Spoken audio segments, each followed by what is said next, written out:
สวัสดีครับก็มาพบกับผมอีกแล้วนะครับผมห้องหวยสูตรดังจาก Facebook นะครับ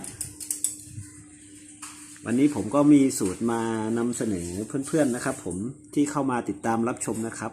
ถ้าถูกใจก็อย่าลืมกดติดตามนะครับผมแล้วก็อย่าลืมกดกระดิ่งแจ้งเตือนด้วยนะครับท่านจะไม่พลาด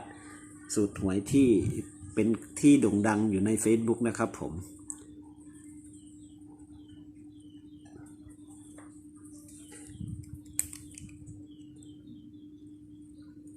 สูตรนี้นะครับผมก็เข้ามาหลายงวดนะครับ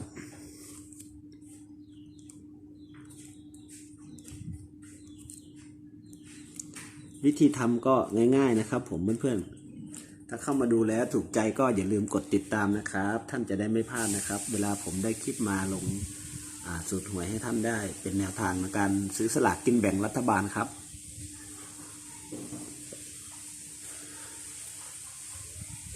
สูตรนี้นะครับผม เราก็จะใช้นะครับหลักร้อยหลักสิบนะครับบวกกันหมดหลักร้อยหลักสิบหลักหน่วยนะครับ ดูวิธีทำเริ่มต้นกันเลยนะครับผมก็คือใช้หลักร้อยหลักสิบหลักหน่วยบวกแบบพบกันหมดเลยนะครับ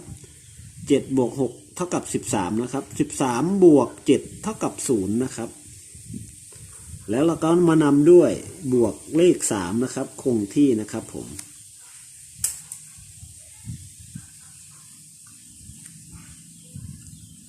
ก็จะได้ผลลัพธ์เท่ากับ0 บวก 3นะครับเท่ากับ3นับเพิ่มแต้มไปก็เป็น4นะครับนับเพิ่มแต้มไปอีก1จังหวะก็เป็น5นะครับก็จะได้เลขเด่นที่3 4 5นะครับหลัก10บนนะครับรางวัลเลขท้าย3ตัวบนนะครับก็ออก3 3 1นะครับก็เข้าที่หลัก10บนนะครับก็คือ3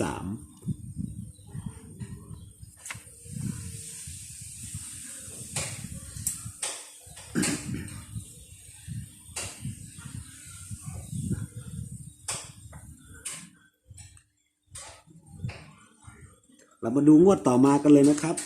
ก็ใช้นะครับหลักร้อยหลักสิบหลักหน่วยบวกแบบพบกันหมดเลยนะครับผม3 บวก 3 เท่ากับ6นะครับ6 บวก 1 เท่ากับ7นะครับผมก็จะได้7นะครับแล้วก็นำมาบวกเลข3คงที่นะครับ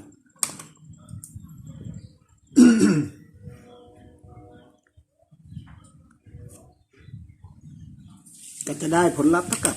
7 บวก 3 เท่ากับ0นะครับนับเพิ่มแต้มไปก็คือ1แล้วก็2นะครับรางวัลเลขท้าย3ตัวบนงวดต่อมานะครับผมก็ออกที่เลข3 2 4นะครับ ก็เข้าที่2นะครับหลัก10บนนะครับผม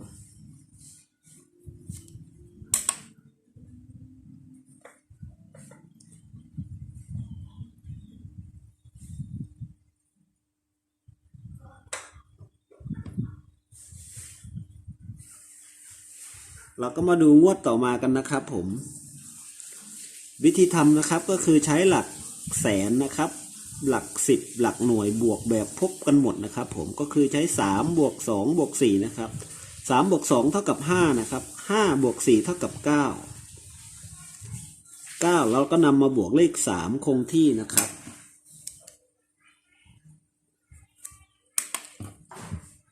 9 บวก 3 เท่ากับ12นะครับ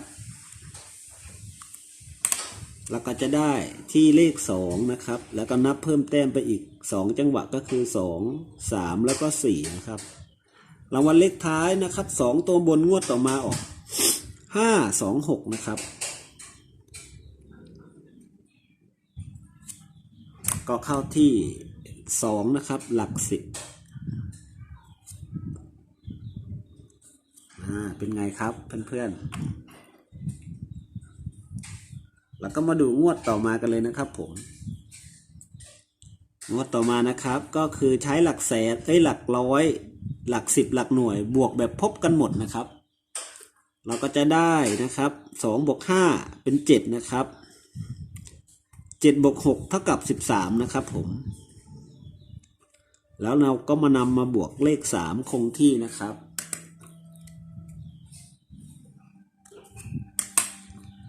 3บวก3นะครับก็เท่ากับ6นะครับผม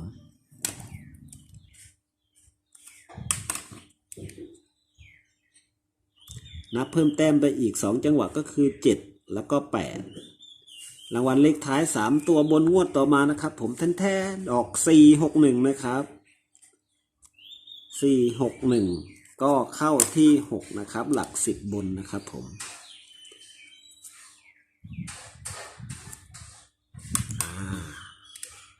เริ่มจะเห็นอะไรชัดๆขึ้นแล้วใช่ไหมครับเพื่อนๆนะครับ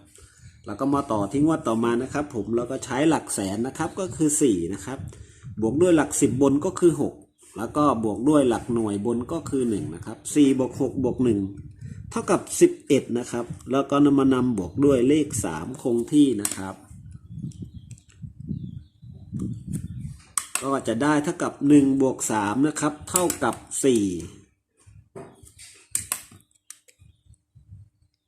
นับเพิ่มแต้มไปอีก2จังหวะก็คือ5นะครับแล้วก็6รางวัลเลขท้าย3ตัวบนนะครับงวดต่อมาออก055นะครับ055เราก็จะได้นะครับเลขหลัก10บนก็คือ5นั่นเองนะครับผมทีนี้เราก็ดูงวดที่ผ่านมานะครับผมวิธีทำนะครับก็คือใช้หลักร้อยหลัก10หลักหน่วยบวกกันเองนะครับผลบวกออกมาเป็น0นะครับผมแล้วก็บวกด้วย3คงที่นะครับ0บวก3เท่ากับ3นะครับ0บวก3เท่ากับ3นะครับนับเพิ่มแต้มไปอีก2จังหวะก็คือ3 4แล้วก็5นะครับผมงวดที่ผ่านมานะครับผมก็ออก6 4 7นะครับก็เข้าที่4หลัก10นะครับผมก็เป็นสูตรระยะสั้นๆนะครับผมก็ให้เพื่อนๆสมาชิกนะครับหรือว่าท่านที่ยังเข้ามาดูสูตรนะครับยังไม่ได้ติดตามนะครับก็อย่าลืมกดติดตามกด Subscribe นะครับท่านจะได้ไม่พลาดสูตรหวยในการลงนะครับผมเป็นสูตรดังจาก Facebook นะครับ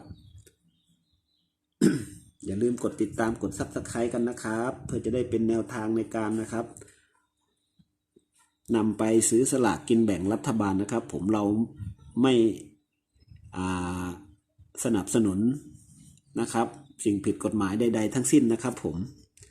วิธีทำนะครับก็คือใช้หลักร้อยนะครับบวกหลัก10บนแล้วก็บวกหลักหน่วยบนนะครับ6บวก4บวก7เท่ากับ7นะครับแล้วก็นำมาบวกด้วย3นะครับคงที่นะครับผม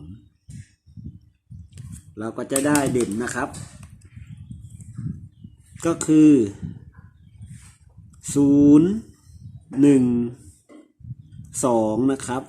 ก็จะได้เป็นเลขเด่นหลัก10บนนะครับงวดวันที่15กรกฎาคมนะครับ2562นะครับผมก็ขอบคุณนะครับท่านที่กดเข้ามาดูที่ช่องนะครับเพราะว่ายังเป็นช่องใหม่นะครับแต่ว่าผมก็จะลงสูตรหวยนะครับให้ท่านได้รับชมไปเรื่อยๆนะครับผมถ้าชอบนะครับสูตรหวยสูตรดังจาก Facebook นะครับท่านก็อย่าลืมกดซับกระดิ่งนะครับกดกระดิ่งแล้วก็กดซับตะไคร้นะครับติดตามด้วยนะครับผมขอบพระคุณนะครับที่เข้ามาดูนะครับผมก็ถ้าการคำนวณสูตรหวยของผมเป็นที่ถูกใจของท่านนะครับก็แนะนำเพื่อนๆฝูงนะครับเข้ามาดูช่องแล้วก็กดติดตามนะครับผมก็จะมีสูตรหวยนะครับที่ผมไปพบเจอมาใน Facebook นะครับผมก็เป็นสูตรที่เด่นๆดังๆนะครับผมก็จะเอามาลงในห้องหวยนะครับห้องนี้นะครับผมให้เพื่อนๆนะครับหรือว่าผู้ที่ชอบสูตรหวยนะครับได้นำไปวิเคราะห์พิจารณาทำนะครับเพื่อเป็นการนำไปซื้อสลากกินแบ่งรัฐบาลนะครับก็ขอบคุณนะครับทุกท่านที่เข้ามาดูในช่องนะครับผมยังไงแล้วเราก็พบกันในคลิปหน้านะครับผมคลิปนี้ก็ผ่านไปแล้วนะครับเราก็จะเจอกันในคลิปหน้าต่อไปนะครับสวัสดีครับ